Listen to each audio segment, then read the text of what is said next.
Let's turn to the head of election program Yega Africa, Paul James, who joins me live from Abuja. Over 1,000 people killed in the past three general elections, millions of naira worth of structure and materials destroyed in the process. But would you say that we're experiencing anything different right now from what we've experienced in the past that could in any way threaten the 2023 general election? Well, I think it is sad and very unfortunate that INEC now is becoming the object of attacks. And if you go back from the 2019 election to now, that is 3 years back from now, INEC offices have been attacked, or INEC installations have been attacked in over 10 states.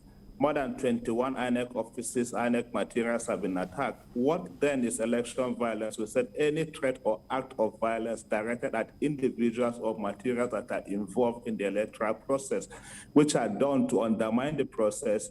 And so, of course, we are beginning to see that. And then the concern is that as we are heading towards the 2023 election, this could affect citizens' confidence in participating in the process, and most especially also, even on the part of INEC, to effectively execute the elections come 2023. If you think of this also in terms of the economic waste that has been happening, the cost of election, this will definitely affect the cost of election as we head into the next cycle of elections. And so I am very concerned, looking down that we have just less than 300 days until the election, that this is happening now.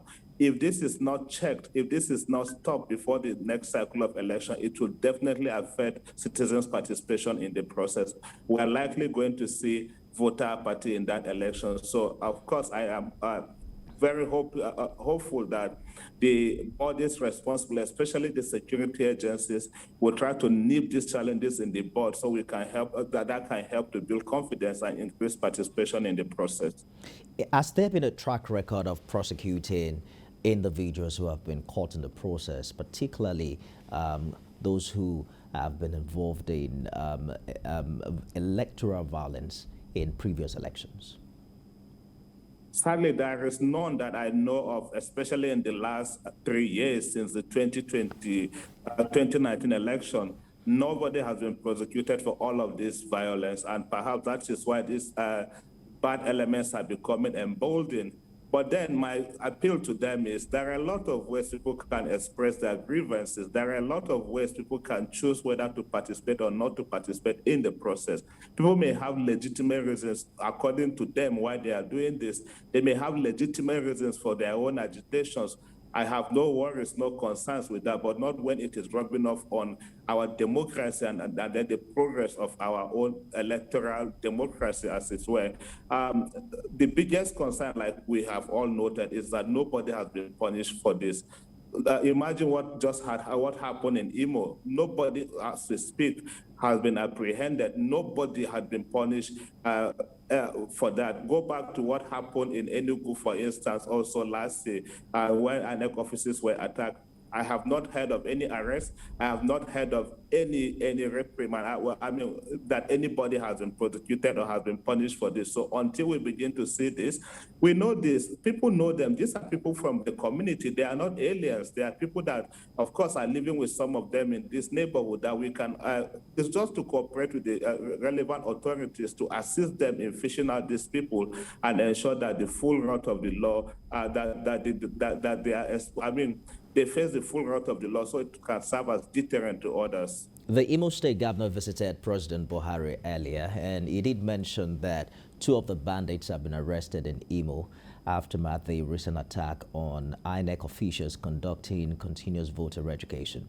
Well, I'd like you to talk to us about the thin line between having security agencies, man polling units, and the fear of militarizing elections. We've seen a lot of active involvement of security personnel in previous election. Has that really resulted into adequate security, and how much confidence is it bringing to the electorate?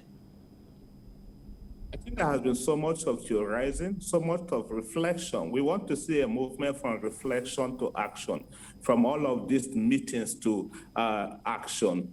a lot of security mappings have been done quite okay, but then where is the action is what people are asking about. And so until, like I said, we begin to see punishment, we begin to see that these people are fished out and they face the full wrath of the law, these things will continue. It is very unfortunate that it is our electoral processes that is being attacked now. And then what happens to, I mean, you know also how everything revolves around it. If you think about democracy, if you think about also development, all of this revolves around having a good election and a good electoral process. So I'm very worried that if this is not checked now, it's going to rub off on other aspects of our own development.